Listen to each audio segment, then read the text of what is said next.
So the brewing process is we're using hot water from our hot liquor tank, heated water, mixing that hot water with malted grain. The most popular grain in the beer making process is barley.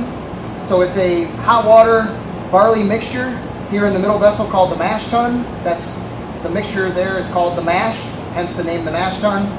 The mash is going to sit and go through a conversion period of roughly 60 minutes. During the conversion period, starches are converted to sugars by the naturally occurring enzymes within the malted grain that we're using.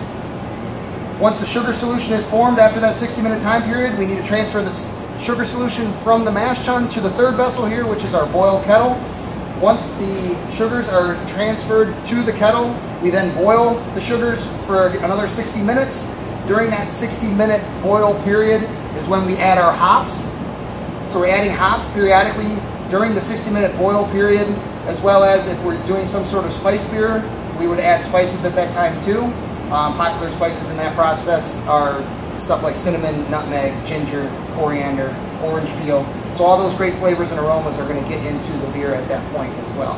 After a 60-minute boil, we shut the heat off, and now we've got a hot sugar solution that we need to cool before we can transfer it to a fermentation vessel. We chill this down in basically what is most easily described as a radiator.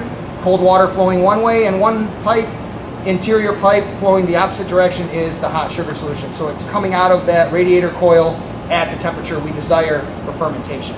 So we transfer this into a fermentation vessel, pitch the yeast. The yeast converts the sugars that we created in the mashing to alcohol and carbon dioxide primarily.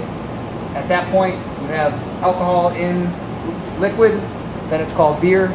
From there, we can carbonate it, clarify it, and package it.